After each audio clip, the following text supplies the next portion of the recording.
why does somebody, get that fat, or they're out of control and they hate themselves, but then they go have another piece of chocolate?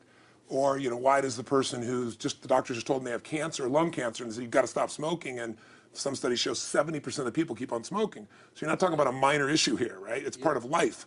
But there is an answer, because there are people that do follow through, and there are people that never did before, and then they've never followed through in their life, and now finally they break through. And that's what I try to focus on, is what those people do. What do these people need to get started? Why aren't they starting? We all know the answer is fear. But the difference with you guys or me or anybody who's followed through is we're more afraid of what life would be like if we don't follow through than the person who's willing to settle for what they got and kind of hope it'll change and maybe purchase something for the moment and then not follow through on it.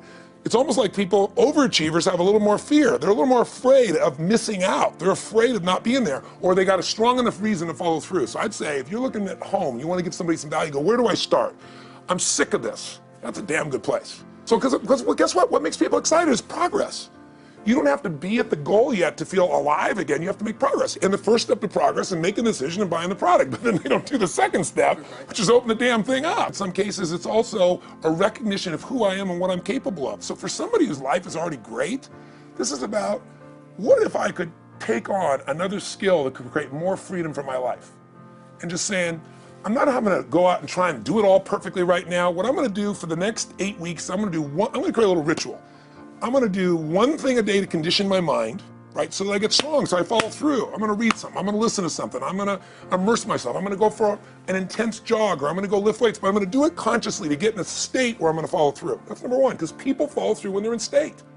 Second, I'm going to get clear about why this is a must for me. It's not because my back's against the wall, but because I want to master an area of life that could create some freedom.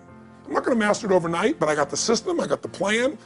I'm gonna do one thing a day. I'm gonna work on one subject a week. This week's gonna be about figuring out what the right product or industry is. Next week's gonna be basics of building traffic.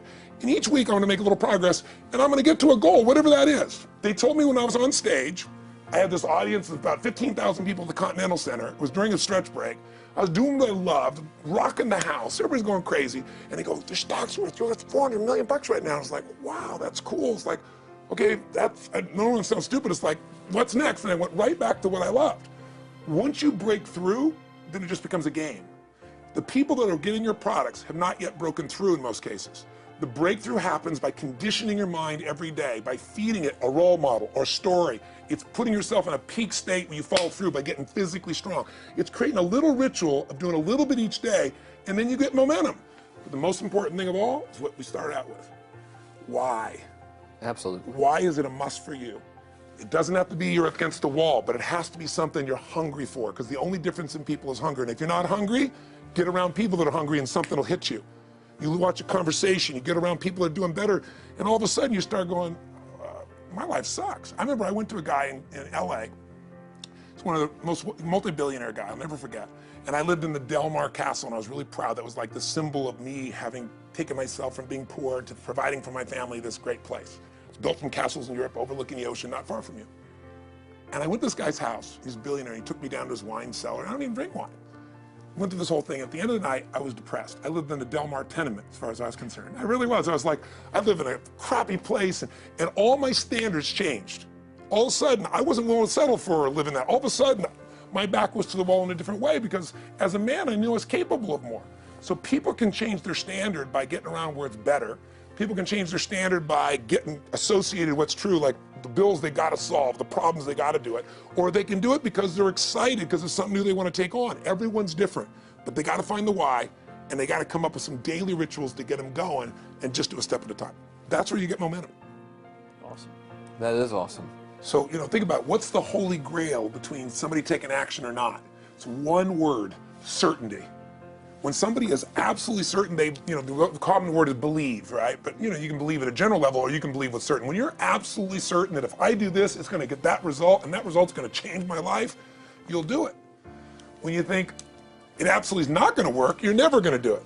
The middle no man's land of maybe it'll work, maybe it won't, that's the piece that kills people, right? So if it's a must for you, you gotta make it work, right? In our case, right? It's an example. If it's not a must for you and you're not sure, you don't know what to do. So years ago, I'd look around and say, okay, how do people get themselves to follow through that haven't been following through? What's the difference? And I started interviewing hundreds of people, literally, and eventually thousands, because I had thousands of my events. So I'd ask the group to give me their feedback. And I came up with this model. It's like the holy grail of belief, or the holy grail of momentum. It's like the difference between what makes the rich get richer and the poor get poorer, right? And the difference we all know is mindset, but like, how's that built? So this is what I did. I created stupid little 4 little boxes, and I'll scribble it here for you. You think about the first thing that determines whether you can do something or not, and I put that in this first box at the top here on the left side, and it's potential. Like, what's the potential of a human being? Like, when you guys started, you proved something no one had done in history. You ran the 4-minute mile, right? For golly knows how many centuries, they're trying to run a 4-minute mile. Roger Bannister does it. How did he do it? Do you remember? You did it in this industry, right? You made $1 million in a day. No one had ever done that in history, right? After you did it, a bunch of other guys are doing it because it became possible.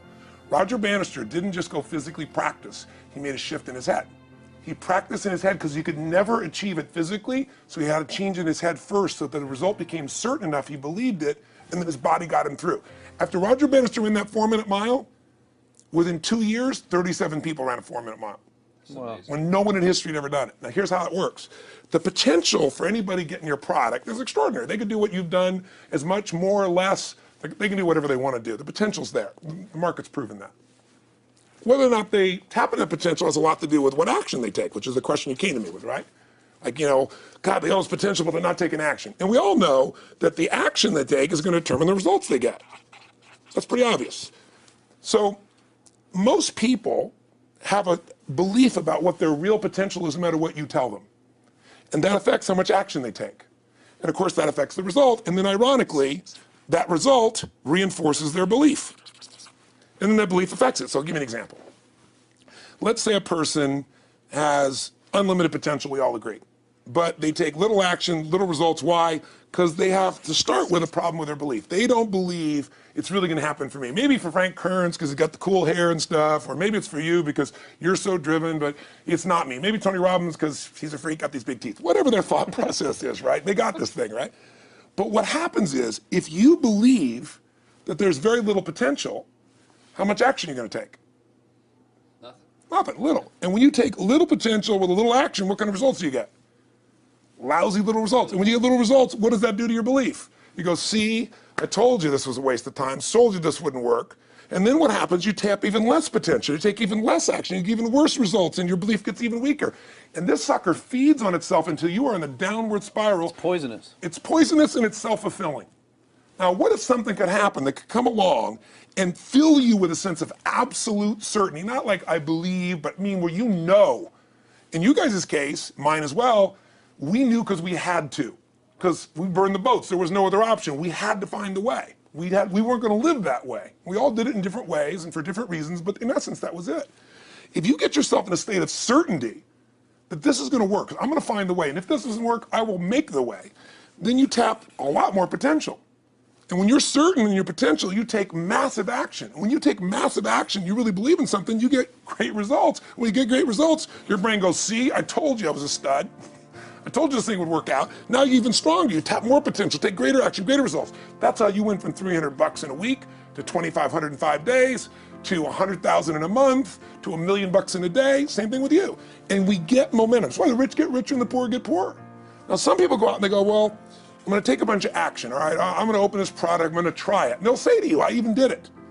But it's like a salesman who goes and knocks on the door and he knocks on 100 doors and says, you don't want one of these, do you? yeah, exactly right. You know? And even if he doesn't say it verbally, his face says it because he doesn't believe it's going to work. So his voice, his body, the execution is so weak. Maybe if he talks to 100 people, somebody's going to buy out of pity. They don't want his kids to starve, right? But he's not going to get the result. So the core difference in people is how do you produce certainty when the world isn't giving it to you? You go out and you try. In your case, you're 100,000 in debt and nothing's working. How do you keep yourself going? The way you did it, the way I did it, the way you're doing it, we may not have done it consciously, is we didn't change our potential, that was there. And it wasn't even taking more action. Taking more action with a belief it's not gonna work, it's not gonna change anything. We got results in our head that made us feel certain as if it had already happened. Now here's the difference. The potential was there the first time, and you took action, and you got a result. But it was 50% less than what you did later on, and the only difference is they changed your belief. How did I change your belief? We didn't work harder on your potential, we didn't take more action. I got you to see the result in advance. I got to see it vividly 2 or 3 times, that's all. Of going further, and then your brain went, oh, I know what to do. Boom, it went there. Isn't that what you did by looking at your cars every single day and envisioning it? I mean, isn't that what you did when you created whatever the vision was? It was $300, $2,500, $1 million in a day? That's what's missing for these people. They're not getting that execution is everything, but it doesn't happen if you don't get the psychology set of a state of total certainty. What is that difference in people? This changes people's certainty. People are uncertain they're going to succeed. They want it, but they're afraid.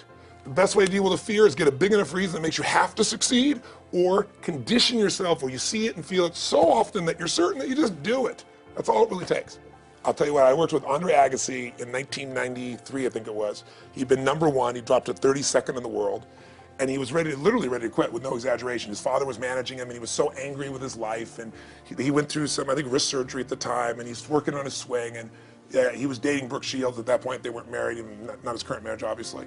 And so she said, you gotta come see Tony. She goes, I don't need motivation. He goes, he's not motivation, man, he's strategy. He'll show you how to make that shift in your head. So he comes, I work with a guy.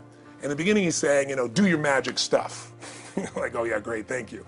And I said, tell me, if you ever hit a tennis ball perfectly, and I'm trying to get him in the zone to remember that time, like you visioned, where he was perfect at it. He goes, of course I have. And I get him vision over and over again. And finally he's in the zone, he's feeling that again, right? He's seeing it and he's feeling certain, and the swing is going perfect. And I said, how's that feel? He goes, it feels perfect. I said, but are you thinking about the swing? You're not thinking about the swing. You're not thinking about how to do it.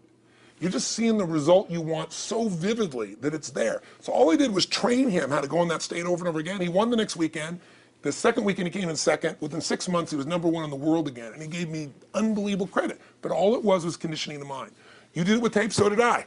We were just talking about this earlier, Pam and I used to go when I was 17 years old down in downtown Los Angeles, this place called Night Education, K-N-I-G-H-T, like at the night. And I'd save up all my money, work as a janitor, and I would get these tapes and listen to these things over and over and over again. I went there for years, and I didn't have enough money, and I leveraged everything I had, but I knew how to train my mind. It's the one thing I knew how to do. This man's name is Mario. I saw him in his 80s. He obviously knows how my life turned out and was very proud of the role he played in that process. He used to tell people the story. This guy's the real thing. He didn't just start out this way. This is how Tony did it. He listened to these tapes. He conditioned himself, right? This is the real stuff. He passed away a few years ago. I'm calling his house, and he passed away, and his daughter was there, and she wanted to share with me that how I touched his life and so forth. But the best thing was, I thought, you know what? I want to get those tapes. I want to get that stuff that conditioned. I want to go back to that moment like you did of, that moment was visualizing, now I'm living it. And she said, he left all this in his will to you. So I have all these tapes now that are from the time when I originally went through, and like I'd go to sleep and I had these sleep tapes that conditioned my mind to believe that I could succeed even when I was sleeping, or to build energy in my body.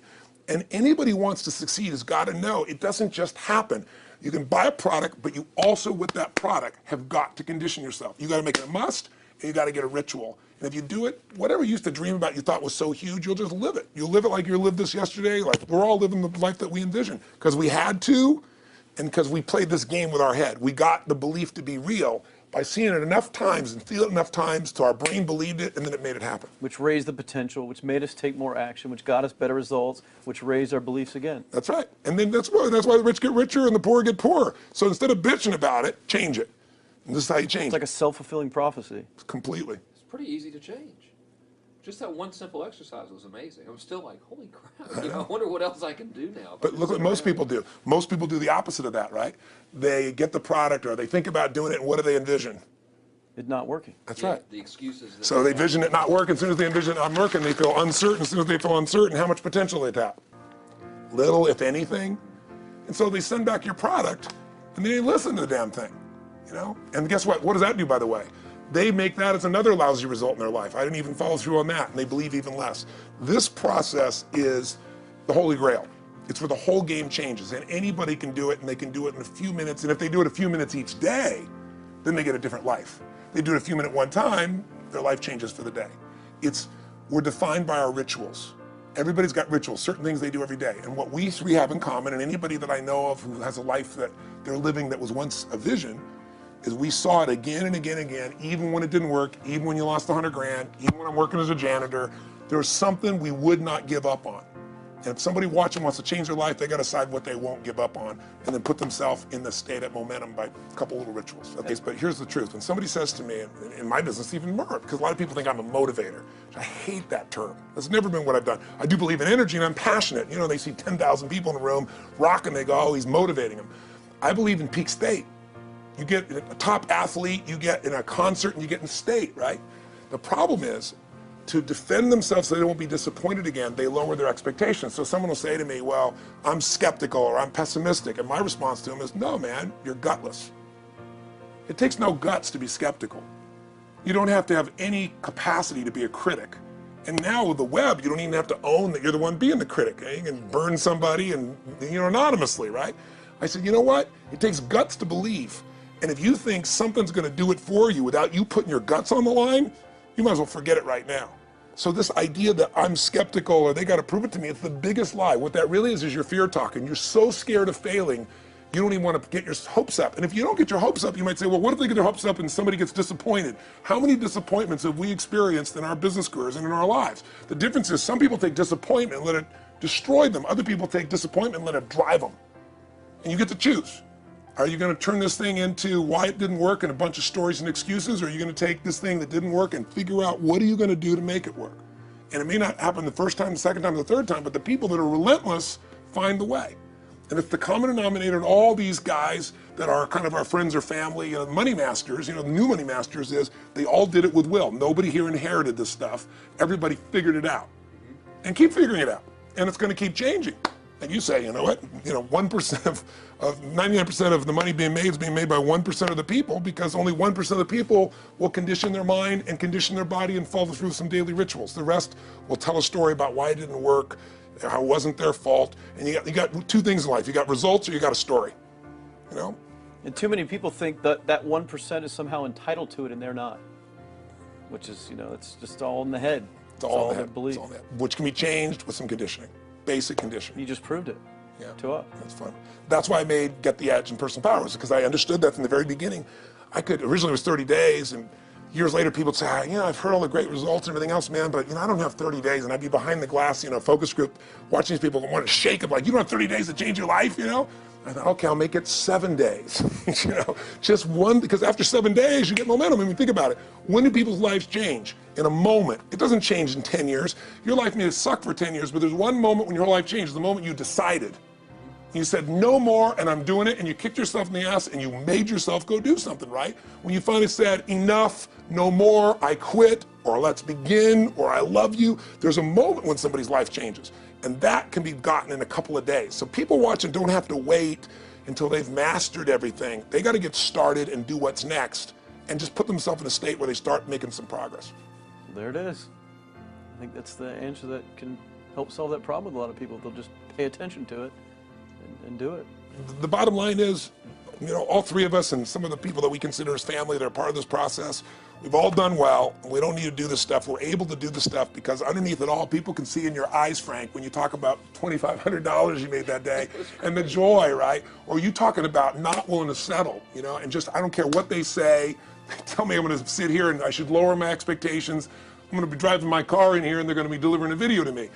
There's something inside of every human being that will make it click, that'll make it so that today is not like yesterday and tomorrow will be different forever. And that process is an emotional hook. And what I hope is people watching this stuff, maybe something in here will piss them off enough or remind them of something or say there is a plan and it isn't just luck. And if I just get my big enough why, and I get a little system for conditioning myself, and if I start to feel overwhelmed, I just do one next step.